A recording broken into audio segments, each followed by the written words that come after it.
छत्रपति शिवाजी महाराज की, छत्रपति शिवाजी महाराज की जय भवानी, जय भवानी। शौर्य, कर्म आणि पुण्यभूमी असलेल्या पुण्यातील भूमीला माझा नमस्कार।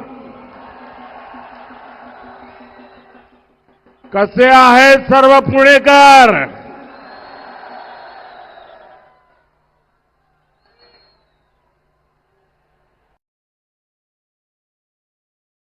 मैं देख रहा हूं जैसा केसरिया सागर लहरा रहा है।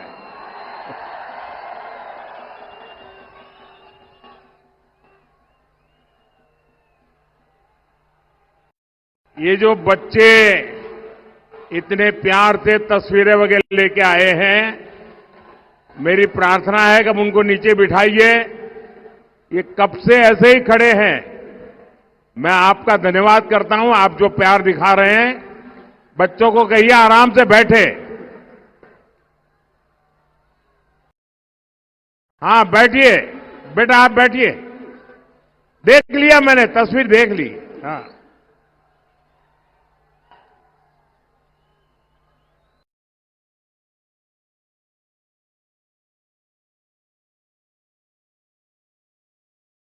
साथियों, इस धरती ने महात्मा फुले, सावित्रीबाई फुले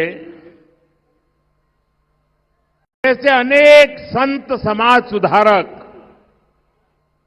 देश को दिए हैं। और आज ये धरती दुनिया को शानदार इनोवेटर्स दे रही है, टेक एंटरप्रेन्योर्स दे रही है।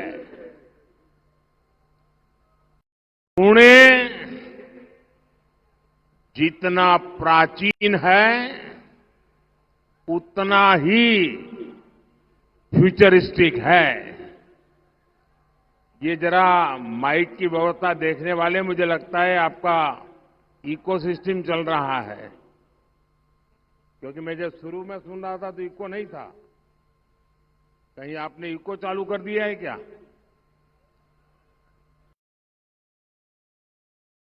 माइक वाले हैं, सुनते हैं, जरा करेक्ट कर लें।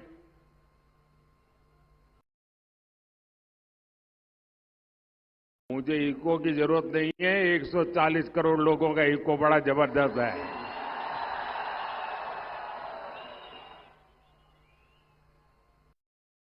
पुणे में हर क्षेत्र के बेस्ट माइंड्स उपलब्ध है, और तभी तो कहते हैं पुणे ये थे काय उणे। साथियों, कांग्रेस ने देश में 60 साल तक राज किया, लेकिन कांग्रेस राज की सच्चाई ये थी कि देश की आधी आबादी के पास बेसिक सुविधाएं नहीं थी।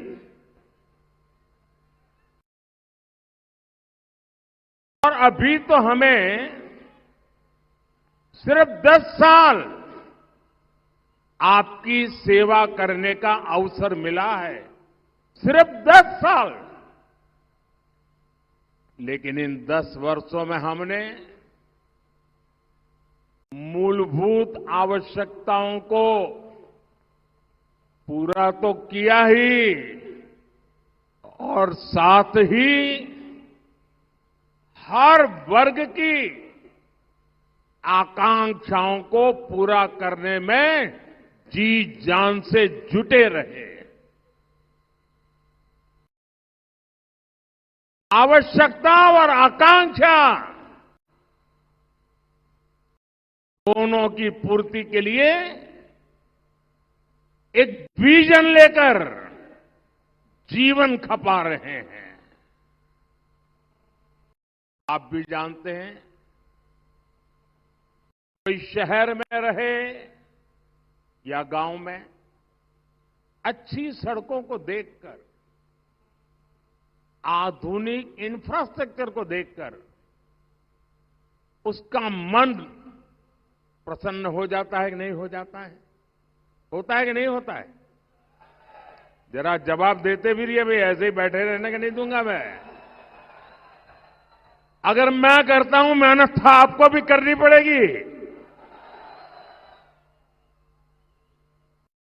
आप मुझे बताइए, आधुनिक इंफ्रास्ट्रक्चर, उससे हमें एक विश्वास पैदा होता है कि नहीं होता है? यहां पुणे मेट्रो देखिए, पुणे एयरपोर्ट का नया रूप देखिए, पालखी मार्ग देखिए, समृद्धि महामार्ग देखिए, जगह जगह को कनेक्ट करती semi high speed Vande Bharat train देखिए। ये सब आधुनिक हो रहे भारत की तस्वीर हैं, जीते जागते सबूत है। और पुणेवासी लिख लीजिए, महाराष्ट्र के मेरे भाई बहन, ये मोदी की गारंटी है। वो दिन भी आने ही वाला है जब आप देश की पहली बुलेट ट्रेन में ट्रैवल करेंगे। कांग्रेस ने अपने 10 सालों में इंफ्रास्ट्रक्चर पर जितना खर्च किया, ये आंकड़ा याद रहेगा। देखिए, आपको याद रखना पड़ेगा, ये पुणे है और पुणे कोई चीज भूलता नहीं है। आंकड़ा याद रखेंगे आप? डॉक्टर मनमोहन सिंह जी की जो रिमोट वाली सरकार थी, उसने 10 साल में इंफ्रास्ट्रक्चर पर जितना खर्चा किया, हम 1 साल में उतना खर्चा करते हैं। ये आंकड़ा याद रहेगा, बड़ी आसानी से आप बता सकते हैं लोगों को।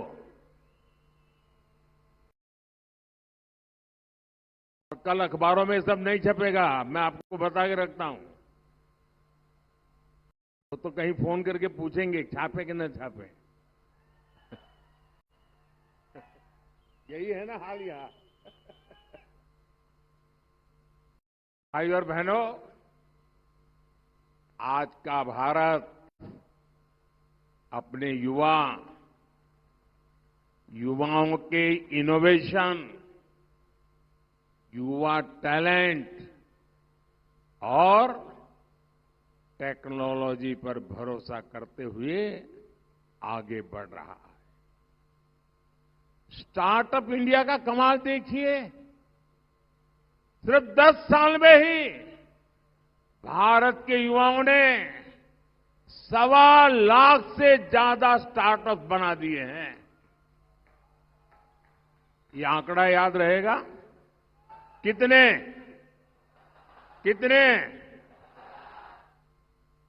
और गर्व की बात है कि इसमें से अनेक ये हमारे पुणे में है।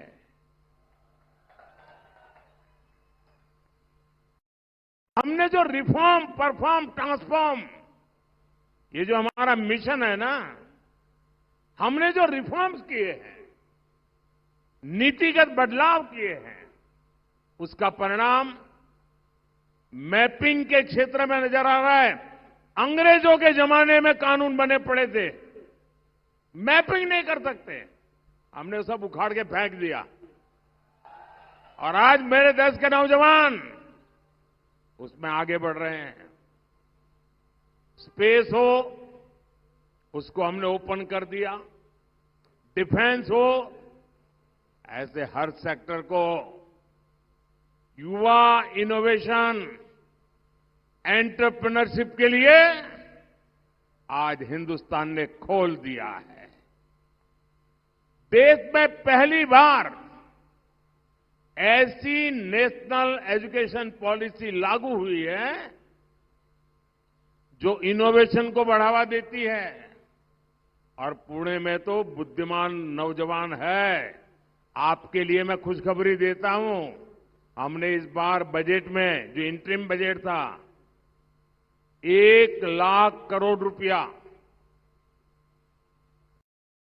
जो लोग इनोवेशन करना चाहते हैं उनको आंख बंद करके देने का हमने निर्णय किया है।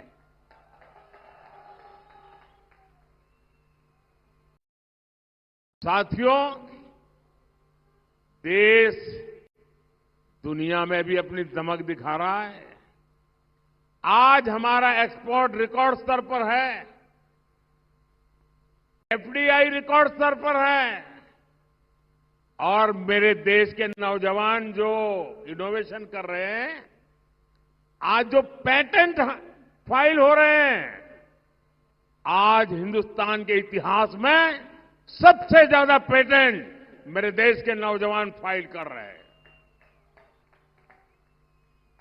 साथियों, बीजेपी का संकल्प पत्र इसी काम को नई स्पीड और नए स्केल देने का रास्ता दिखाता है। 10 साल में भारत मोबाइल फोन इंपोर्टर था। 10 साल पहले, मेरे आने से पहले, 2014 के पहले हम मोबाइल फोन इंपोर्ट करते थे। 10 साल में मेरे देश ने ये कमाल कर दी है कि आज हम दुनिया में दूसरे सबसे बड़े एक्सपोर्टर बन गए।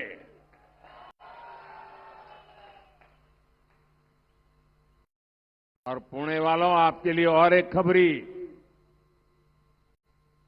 अब made in India chips, made in India chips, उससे दुनिया की गाड़ी आप चलते हुए देखेंगे। और मेरा पुणे तो ऑटोमोबाइल का हब है। अब हम भारत को इलेक्ट्रिक व्हीकल का हब बनते देखेंगे। आज एनडीए सरकार हर सेक्टर में भारत के युवाओं को बड़े सपने देखने और उन्हें पूरा करने का अवसर दे रही है। बीजेपी का संकल्प भारत को semi conductor hub, innovation hub, उसमें मजबूती देने का है। बीजेपी का संकल्प भारत को मैन्युफैक्चरिंग हब बनाने पर है। बीजेपी का संकल्प भारत को हाइड्रोजन एनर्जी का हब बनाने का है। साथियों, ये हमारी सरकार है जिसने पहली बार देश के गरीब और मिडिल क्लास की बचत को बढ़ाने के बारे में सोचा है। अब मैं जो बातें बता रहा हूं ना, वो आप लोगों को सीधी सीधी लागू होती है, लेकिन जब तक मेरी बात सुनोगे नहीं, शायद आपका भी उस बात पर ध्यान नहीं गया होगा।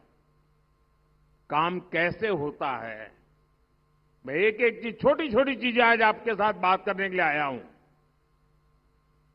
2014 से पहले के 10 सालों में आपसे महंगाई और भ्रष्टाचार का डबल टैक्स वसूल किया जा गया। 2014 में सरकार बनाने के बाद हमने महंगाई पर भी नियंत्रण लगाया और भ्रष्टाचार पर भी कार्रवाई की। और आज आप देखिए, भ्रष्टाचारियों में खलबली मची है। 10 वर्षों में टैक्स पेयर्स को सिर्फ टैक्स छूट की सीमा बढ़ाने, पहले जो इनकम टैक्स का सीमा थी, हमने 7 लाख रुपए तक नो इनकम टैक्स कर दिया। सीमा बढ़ाने से और दूसरे रिफॉर्म से देश के जो टैक्स पेयर है उनकी जेब में करीब करीब 2.5 लाख करोड़ रुपए की बचत हुई है। मैं जो कहता हूं आंकड़े याद रखना, वो इसलिए कह रहा हूं। 2.5 लाख करोड़ रुपए की बचत, इससे मध्यम वर्गीय परिवारों का बहुत बड़ा बोझ कम हुआ है। हम लोग जन औषधि केंद्र चलाते हैं। देश में 15-20 हजार जन औषधि केंद्र भी चल रहे हैं, उसको हम बढ़ा भी रहे हैं। जन औषधि केंद्र और आयुष्मान योजना से, क्योंकि जन औषधि केंद्र में 100 रुपये की दवाई 20 रुपये में मिलती है, 80% डिस्काउंट। साड़ी वाला भी बोर्ड लगाता है ना, डिस्काउंट, सारी महिलाएं वहां जाती है। हम जन औषधि केंद्र 80% डिस्काउंट से दवाई बेचते हैं, ताकि गरीब आदमी को अपने परिवार की चिंता कम हो। आयुष्मान योजना से गरीब और मिडिल क्लास को 1.5 लाख करोड़ रुपए की बचत हुई है। ये जो दवाइयां वगैरह बिकी है, उसके आधार पर मैं कह रहा हूं, बीमारी में ये योजनाएं आप जैसे मेरे सभी परिवारजनों का बहुत बड़ा सहारा बनी है। और अब तो मोदी ने एक बड़ी गारंटी दी आपको, और वो तो आप सबके काम आने वाली है। हर परिवार में आज 70 साल की ज्यादा उम्र के दादा दादी, पिता माता, नाना नानी, चाचा, कोई न कोई होता है। और 70 साल के बाद कुछ न कुछ बीमारी तो आ ही जाती है। हर एक को तो मोदी जैसा नसीब नहीं होता है।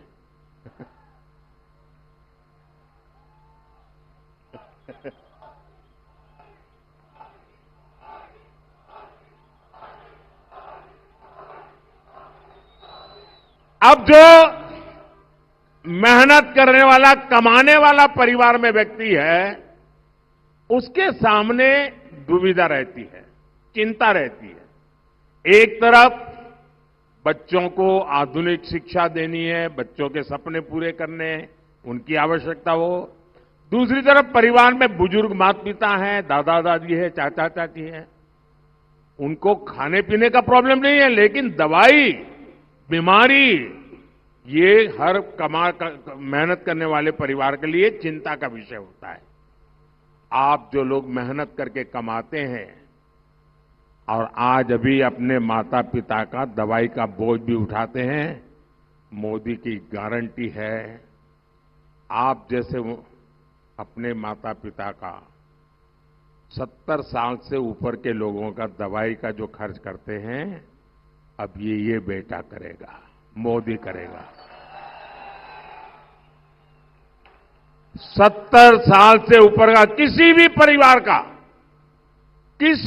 परिवार का 70 साल के ऊपर के माता पिता जो भी होंगे, उन सबके इलाज की चिंता मोदी करेगा।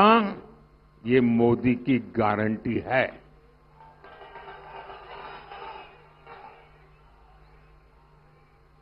साथियों, सस्ते डेटा से भी आज मोबाइल फोन के बिना जिंदगी असंभव हो गई है। आईपैड के बिना काम नहीं हो सकता है और डेटा बहुत खर्च होता है। अगर पहले वाली सरकार के समय के हिसाब से चलते तो कितना आपको बोझ होता। सस्ते डेटा से भी, और खास करके मेरे नौजवानों को, गरीब और मिडिल क्लास परिवारों की हर महीने हजारों रुपयों की बचत हो रही है।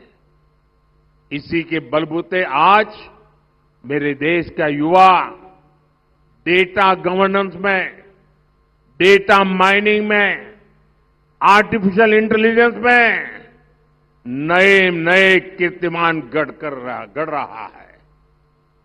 मिडिल क्लास से सपनों का घर हर परिवार की इच्छा होती है। मध्यम वर्ग के परिवार की इच्छा होती है कि भाई अपना खुद का घर होना चाहिए।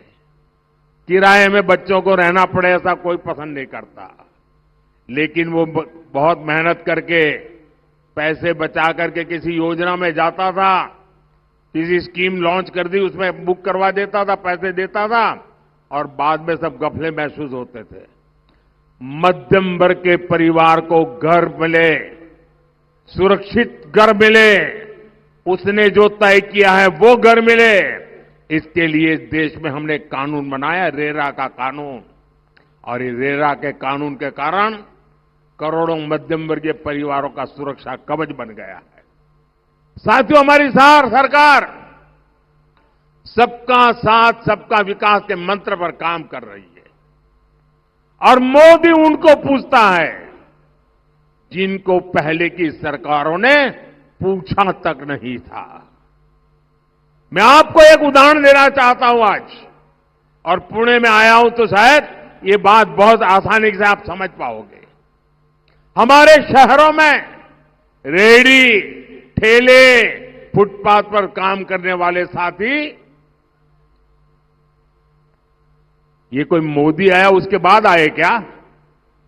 पहले भी थे, लेकिन इनमें ज्यादातर साथी गांव से आए हैं, एससी, एसटी, ओबीसी समाज से आए हैं।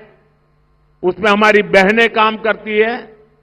लेकिन देश का दुर्भाग्य देखिए, जिन गरीबों के नाम पर बैंकों का राष्ट्रीयकरण किया गया, लेकिन उन बैंकों में उनको पैर रखने की जगह नहीं थी, मोदी ने बैंकों के दरवाजे खोल दिए।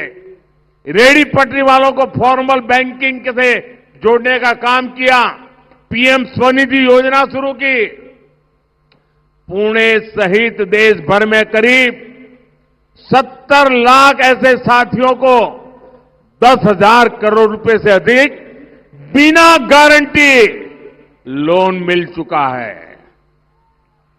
और ध्यान दीजिए, ये बिना गारंटी लोन दिया गया है, और जिनकी गारंटी कोई नहीं लेता, उन रेहड़ी पटरी वाले भाई बहनों की गारंटी मोदी लेता है। और ये सिर्फ वन टाइम लोन नहीं है, इससे ग्रोथ की उनके एस्पिरेशन जगी है। एक लोन चुकाते हैं तो फिर 2 गुना नया लोन मिलता है और वो अपने छोटे बिजनेस को और बड़ा बनाते हैं। ये एस्पिरेशन का ग्रोथ, ये सही मॉडल है विकास का, और यही बीजेपी का विकास का मॉडल है।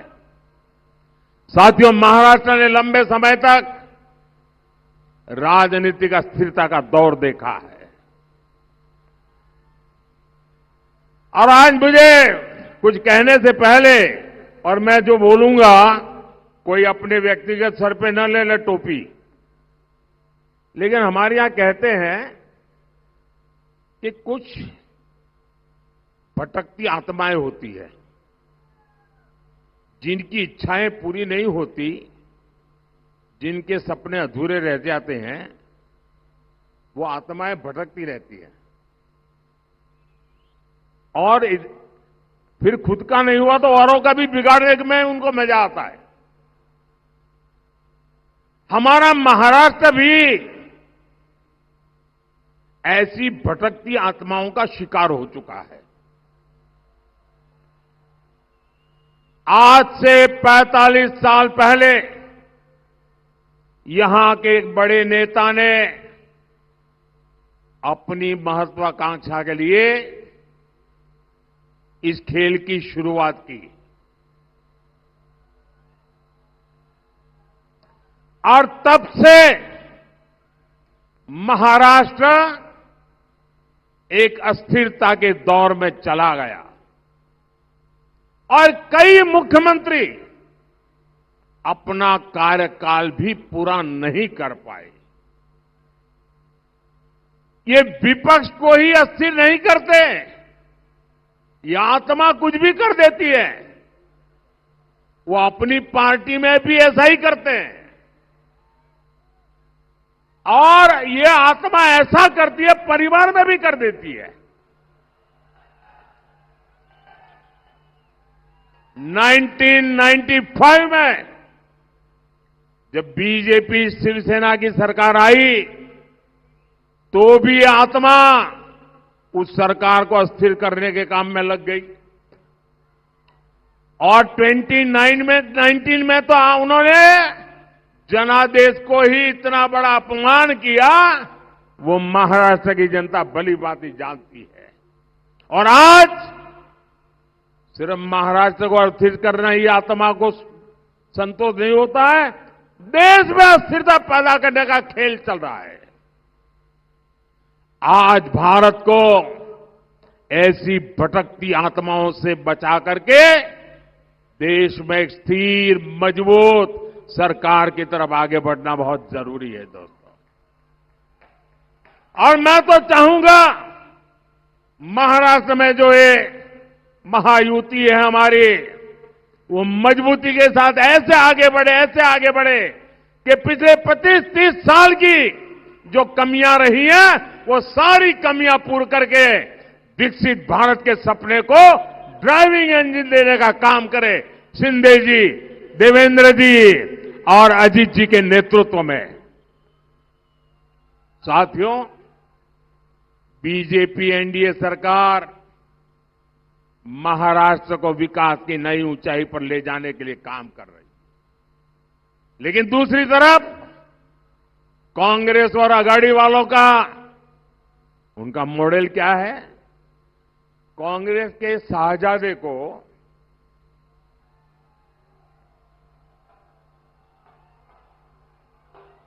अब मजा आया आपको। इसी इंतजार में घर से निकले थे क्या?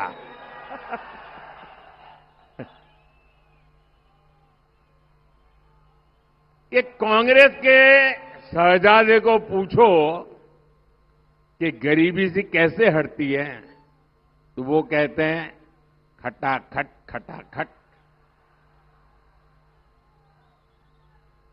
शहजादे को पूछो ग्रोथ कैसे होती है, तो वो कहते हैं ठकाठक ठकाठक। शहजादे को पूछो कि विकसित भारत बनाने का कोई प्लान है, तो वो कहते हैं टकाटक टकाटक। साथियों, दुनिया आज कह रही है कि इंडस्ट्री 4.0 को भारत लीड करेगा, लेकिन कांग्रेस भारत को लाइसेंस कोटा राज की तरफ धकेलने में जुटी है। कांग्रेस के शाहजादे की बातें खतरनाक है। खुद कांग्रेस के लोग इनके कारण कांग्रेस छोड़ करके निकल रहे हैं। नौजवान जिन्होंने जिंदगी के 15-20 साल महत्वपूर्ण वर्ष कांग्रेस को दिए, वो आज कांग्रेस छोड़ करके निकल रहे हैं और आकर के एक बात कहते हैं, वो कहते हैं कांग्रेस को माओवादियों ने कब्जे में ले लिया है। एक समय था जब रेडियो खरीदना हो ना, रेडियो तो लाइसेंस लेना पड़ता था। बिना लाइसेंस रेडियो नहीं रख सकते थे। क्या आप दुनिया को उस जमाने में ले जा सकते हैं क्या? ये लाइसेंस राज में देश को ले जा सकते हैं क्या? क्या हमें फिर से लाइसेंस राज चाहिए क्या देश में? भाइयों बहनों, मोदी का तो ड्रीम है। मैं जो 2047 विकसित भारत की बात करता हूं ना, मेरी इच्छा क्या है मैं बताता हूं। ये मेरे मेरे दिल में पड़ा हुआ है। एक, मध्यम वर्ग और ऊपर के जो परिवार है, उन परिवारों में से ये सरकार की किच पूरी तरह बंद हो जानी चाहिए। सरकार उनकी जिंदगी से निकलनी चाहिए। ये सरकार को आदत हो गई है हर किसी को टांग अड़ाओ। मैं इसमें से सरकारों को बाहर निकालना चाहता हूं और गरीब को जब जरूरत पड़े सरकार 24 घंटे मौजूद होनी चाहिए। वरना आज ये कागज लाओ, वो कागज लाओ, ढिकना लाओ, फनाना लाओ, ये करो, वो क्या है मतलब भाई? कब तक ये मध्यम वर्ग के लोगों को परेशान करते रहोगे? और मेरे मन की इच्छा है 2047 तक जब देश विकसित भारत बनेगा, ये सारी किचपिच चली जाएगी। दोस्तों,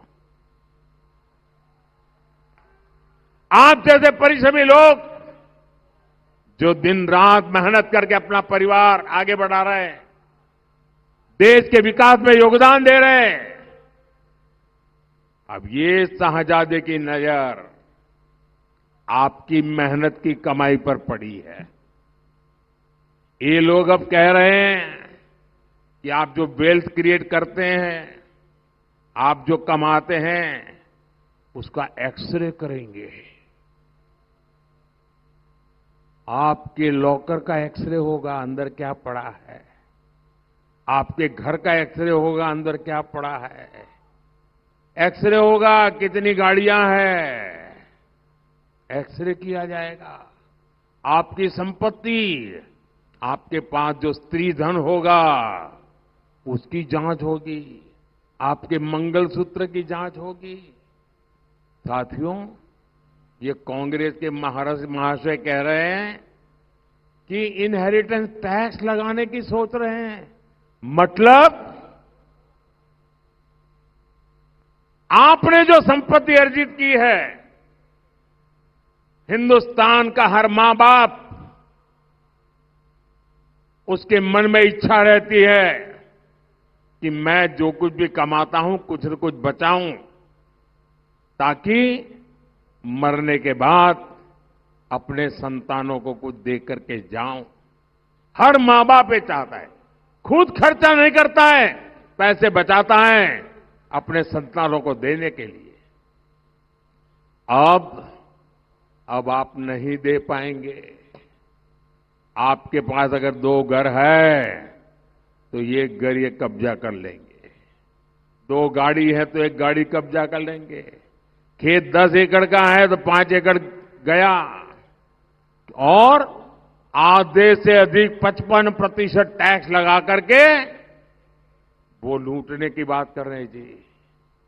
यानी जीते जी तो लूटते हैं, मरने के बाद भी लूटने के खेल खेल रहे हैं। यानी आप कुछ तय नहीं करेंगे, सब कुछ कांग्रेस तय करेगी। क्या 140 करोड़ का देश ऐसे चल सकता है क्या? क्या ऐसी चीजें हमें मंजूर है क्या? हम ऐसी चीजों को चलने देंगे क्या? ऐसे माओवादी प्लान सुनकर कौन यहां इन्वेस्ट करेगा? कौन स्टार्टअप को लगाने की हिम्मत करेगा? साथियों, मोदी आज जो कुछ भी है, बाबा साहब आंबेडकर ने जो संविधान बनाया ना, उसके कारण एक गरीब का बेटा आज प्रधानमंत्री बन पाया है। और कांग्रेस ने हमेशा बाबा साहब का अपमान किया। वही मोदी के लिए बाबा साहब और उनका संविधान किसी ईश्वर से कम नहीं है। ये भाजपा ही है जिसने संविधान दिवस मनाना शुरू किया। और जब पार्लियामेंट में मैं संविधान दिवस मनाने के लिए प्रस्ताव लेकर के आया, ये कांग्रेस पार्टी ने घोर विरोध किया। उन्होंने कहा 26 जनवरी तो मना रहे हैं, संविधान दिवस मनाने की क्या जरूरत है? बाबा साहब आंबेडकर के प्रति उनके मन में क्या भाव है, इसका यह उदाहरण है। ये भाजपा ही है जिसने बाबा साहब से जुड़े स्थानों को पंच तीर्थ के रूप में विकसित किया है। बाबा साहब की भावना के विरोध जाकर अब कांग्रेस और इंडिया गाड़ी वाले संविधान के पीठ पे छुरा भोंकने पर लगे हुए हैं। साथियों, जब हिंदुस्तान का संविधान बना, सारे विद्वान लोग उसमें बैठे थे और वो आरएसएस बीजेपी वाले उसमें नहीं थे। सारे लोग बैठे थे, कांग्रेस के महारथी बैठे थे और संविधान सभा ने महीनों तक चर्चा की और चर्चा करके तय किया कि भारत में कभी भी धर्म के आधार पर आरक्षण लागू नहीं होगा। ये हमारे देश के संविधान की मूल भावना है। लेकिन ये वोट बैंक में अंधे हो चुके लोग, धर्म के आधार पर देश के बांटने वाले लोग आज धर्म के आधार पर एससी, एसटी, ओबीसी जिनको आरक्षण मिला हुआ है, संविधान के द्वारा मिला हुआ है, संसद के द्वारा मिला हुआ है, बाबा साहब आंबेडकर के कारण मिला हुआ है, अब उसमें डाका डाल करके उसमें से निकाल करके धर्म के आधार पर मुसलमानों को देने की योजना बना रहे हैं।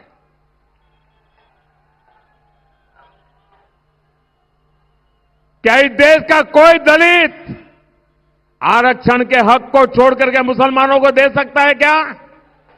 इस देश का कोई भी आदिवासी आरक्षण के हक को छोड़ करके मुसलमान को दे सकता है क्या? इस देश का कोई भी ओबीसी आरक्षण का हक छोड़ करके मुसलमान को दे सकता है क्या? और उन्होंने कर्नाटका का एक मॉडल डेवलप किया है।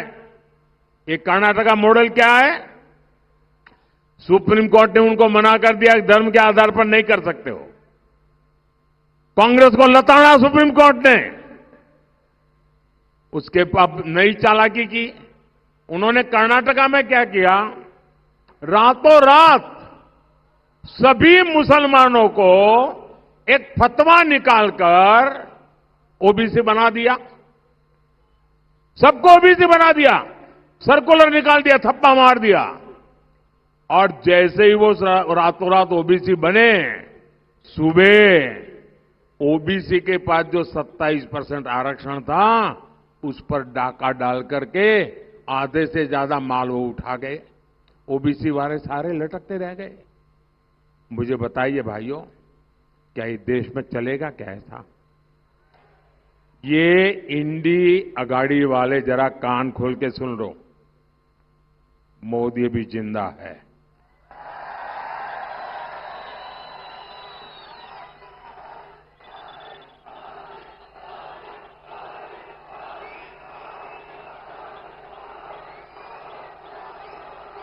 ये कान खोल करके सुन लो साहजादे, ये जब तक मोदी जिंदा है धर्म के आधार पर आरक्षण नहीं होने देगा, ये देश नहीं होने देगा। और जो ये मंसूबे रखते हैं उनको हमेशा हमेशा के लिए ये देश राजनीति के नक्शे से मिटा देगा जी। जब तक मोदी है, इंडिया गाड़ी वालों की सारी साजिशें नाकाम हो करता रहेगा। साथियों, कांग्रेस शासन की एक और पहचान रही है, आतंकवादियों को खुली छूट। हम कैसे भूल सकते हैं वो समय जब आए दिन देश में आतंकी हमले और बम ब्लास्ट होते थे। आतंकियों ने महाराष्ट्र के मुंबई और पुणे को लहूलुहान कर दिया था। जर्मन बेकरी के सामने क्या हुआ था? साथियों, हमारे महाराष्ट्र में तो जब बाहर निकलते हैं ना तो क्या कहते हैं? ये तो, ऐसा ही कहते हैं ना, ये तो। नहीं आऊंगा तो नहीं कहते, जाता है फिर कहता गए ये तो। जाता हूं ऐसा नहीं कहते, लेकिन कांग्रेस इंडिया गाड़ी के राज में क्या गारंटी है कि ये तो कहने के बाद गया हुआ बेटा घर जिंदा लौट के आएगा? कोई गारंटी नहीं दोस्तों।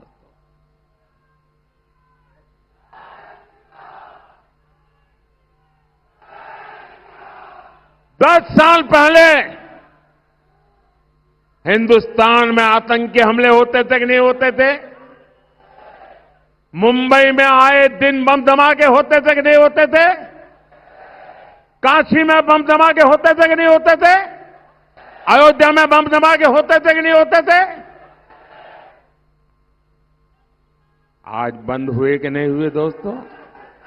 आज बंद हुए कि नहीं हुए?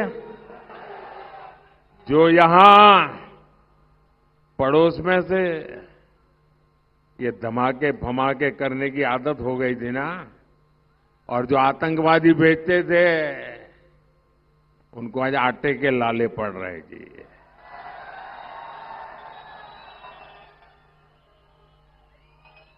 और ये मोदी है, घर में घुस करके मारेगा।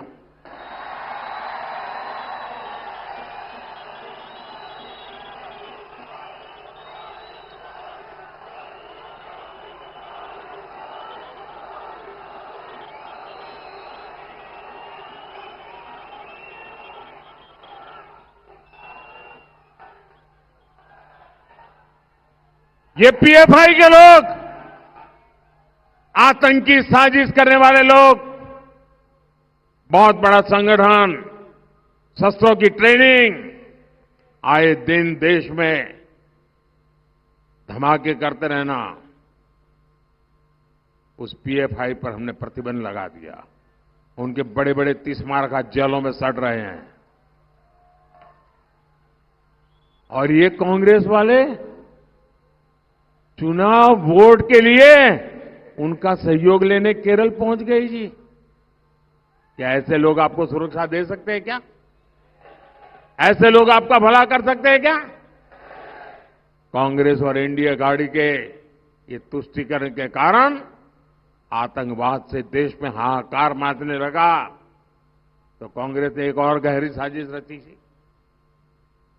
पुणे की ये धरती इसकी साक्षी है। कांग्रेस ने सारा दोष निर्दोष हिंदुओं पर मरने के लिए भगवा आतंकवाद की थ्योरी गढ़ दी थी। इन लोगों ने निर्दोष हिंदुओं को जेल में डालकर प्रताड़ित किया था। कांग्रेस ने तो 26/11 मुंबई हमले का लांछन भी पवित्र भगवा पर लगाने की तैयारी कर रखी।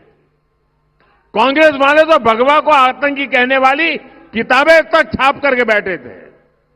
ये वो लोग हैं, जब आतंकवादी यासीन भटकल पकड़ा जाता है तो उसके पक्ष में बयानबाजी करते हैं।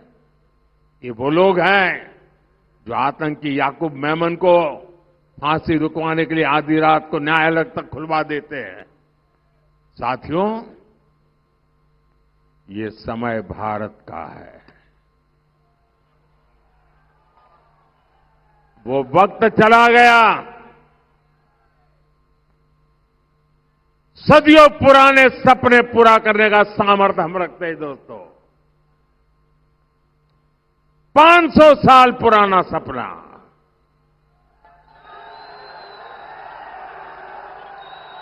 कितनी पीढ़ियां चली गई,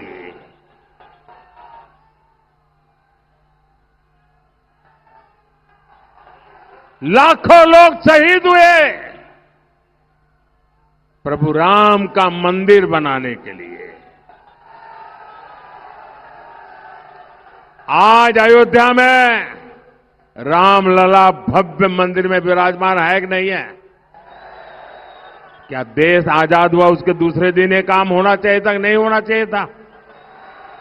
लेकिन इनको वोट बैंक की राजनीति, और आप देखिए अयोध्या राम मंदिर के प्राण प्रतिष्ठा का निमंत्रण मिला, उसको भी ठुकरा दिया।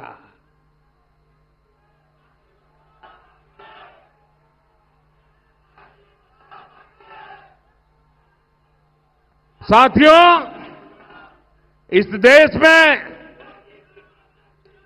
ये जितनी बातों को लेकर के कांग्रेस ने देश को गुमराह किया इतने सालों तक,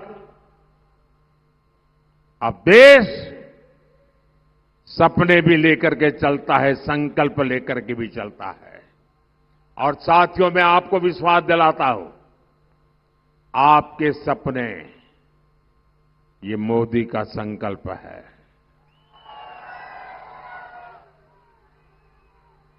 मेरा पल पल आपके नाम, मेरा पल पल देश के नाम, मेरा भारत, मेरा परिवार, और आपके लिए 24/7,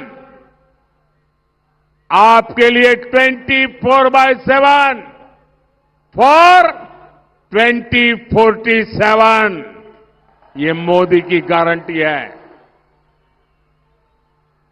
हमारे मुख्यमंत्री शिंदे जी तो लंबे समय से एनडीए के साथ ही रहे।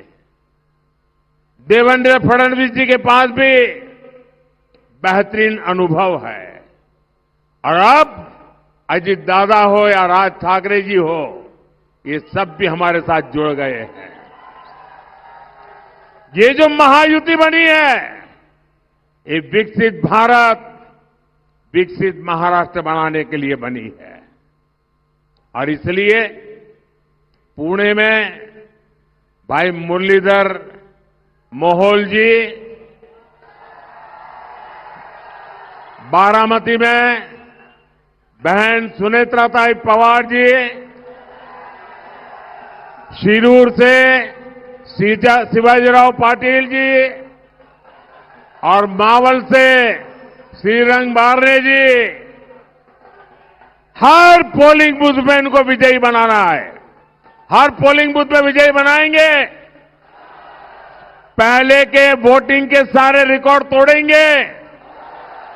सबसे ज्यादा वोटिंग हो इसके लिए प्रयास करेंगे। कितनी ही गर्मी क्यों न हो, मतदान ज्यादा करेंगे। मतदान दिवस को एक उत्सव के रूप में मनाएंगे। पूरे गांव में, बूथ में फेस्टिवल का वातावरण बना देंगे। पहले मतदान, फिर जलपान।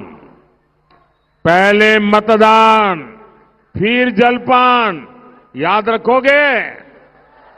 इन सभी साथियों को आप जो वोट देंगे ना, वो वोट सीधा सीधा मोदी के खाते में जाएगा। आपका एक एक वोट मोदी को मजबूत करेगा। तो आप मतदान भारी मात्रा में करेंगे। अच्छा, मेरा एक काम करेंगे, पक्का करेंगे। अच्छा, घर घर जाइएगा और हर घरों में जाकर के कहिएगा कि मोदी जी पुणे आए थे और मोदी जी ने आपको प्रणाम कहा है, जय श्री राम कहा है। मेरा जय श्री राम पहुंचा देंगे, मेरा प्रणाम पहुंचा देंगे। आपके मोबाइल फोन का फ्लैश लाइट चालू कीजिए। आपके मोबाइल का फ्लैश लाइट चालू कीजिए और इन सबको विश्वास दीजिए कि आप भारी मतदान कराएंगे। मेरे साथ बोलिए, भारत माता की, भारत माता की, भारत माता की। बहुत बहुत धन्यवाद।